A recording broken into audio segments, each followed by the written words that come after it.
조국이 드디어 사퇴했습니다. 여론에 밀려 문재인이 어쩔 수 없는 결정을 내렸다는 보도도 있습니다.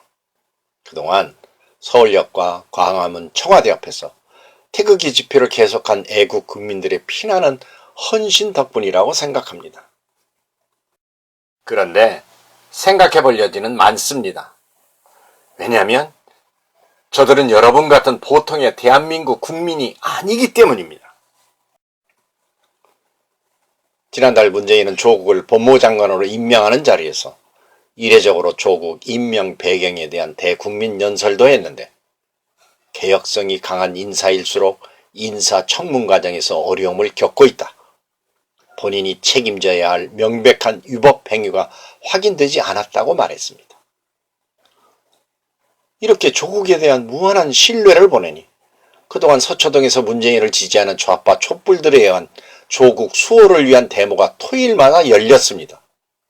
그런데 지난 12일 토요일 집회를 마지막으로 당분간 잠정 중단한다며, 검찰개혁 미진하면 다시 온다고 으름장을 놓으며 검찰개혁과 적폐청산을 위한 최후 통첩을 보내기도 했습니다.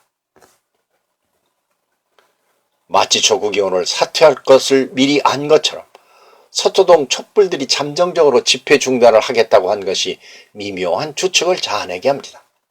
물론 문재인과 충분한 전략적 미팅을 하고 사퇴 결정을 내린 것임을 삼척동자도 다 알 것입니다. 북한은 몰상식해서 국제적 외교 무대에서 왕따 당하는 듯 보여도 결과적으로 자신들에게 매우 유리한 방향으로 이끄는 재주가 있어서 북한이 세계에서 외교를 제일 잘한다는 자조적인 말도 하곤 합니다.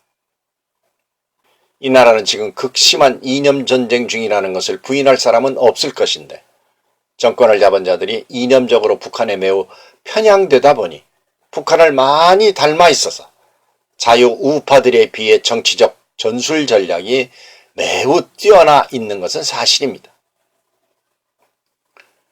10월 14일 퇴임하는 조국이나 임명권자인 문재인이 끝까지 강조한 것은 역시 검찰개혁이었습니다. 조국도 퇴임에 변해서, 그리고 문재인도 수석 보좌관 회의에서 검찰개혁의 의지를 재천명했습니다.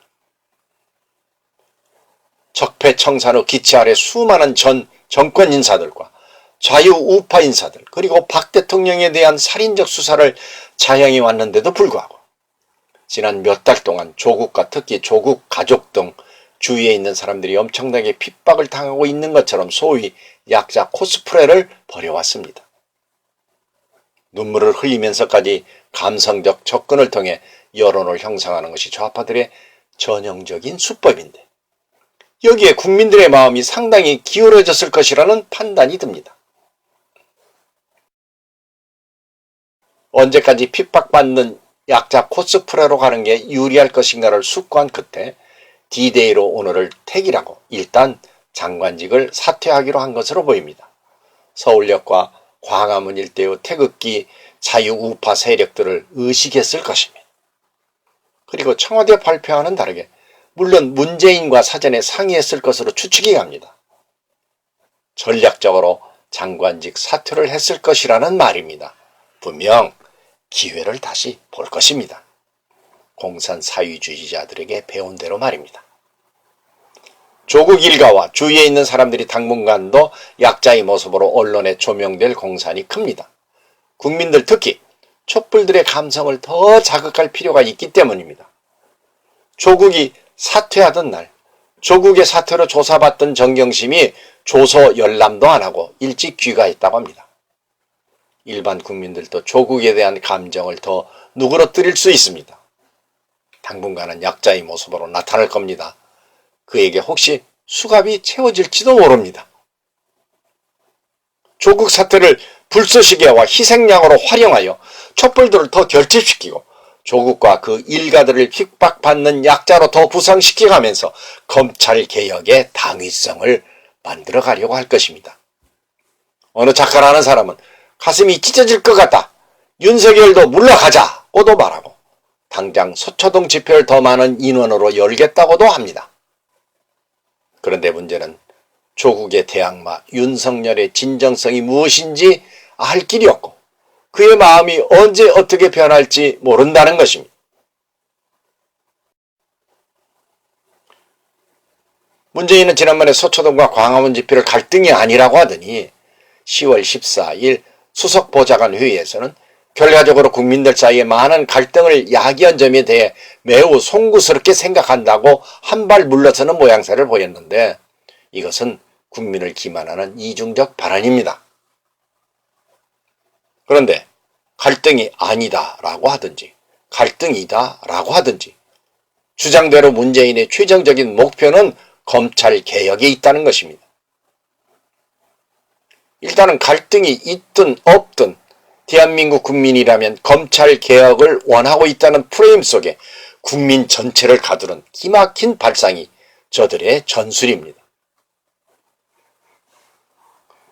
조국의 말대로 조국보다 더 훌륭한 후임자가 와서 문재인을 받들어 패스트트랙에 얹힌 공수처 설치법을 통과시켜 이제 검찰까지도 완전히 장악하는 것이 저들의 마지막 수순입니다.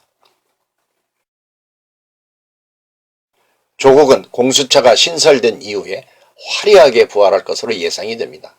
지금은 허리를 굽히고 돌다리를 두드리며 안전한지를 저울질하는 타임입니다. 언제인가 돌다리가 안전하다는 판단이 서면 굉장한 속도로 다시 달려나올 겁니다. 조국은 문재인이 무한 신뢰를 하는 자이기 때문입니다. 10월 14일 청와대 수석보좌관 회의에서 검찰개혁에 대한 조국 장관의 뜨거운 의지와 이를 위해 온갖 어려움을 묵묵히 견디는 자세는 많은 국민들에게 다시 한번 검찰개혁의 절실함에 대한 공감을 불러일으켰다고까지 말한 것을 보면 충분히 이해할 수 있습니다.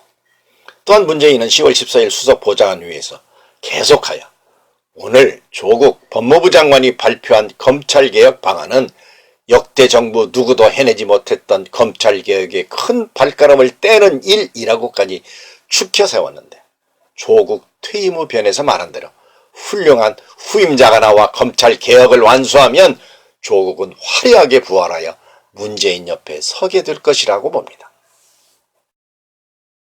조국이 돌아오는 때가 되면 우리가 살아갈 수 있는 나라가 이미 아님을 알게 되겠지요.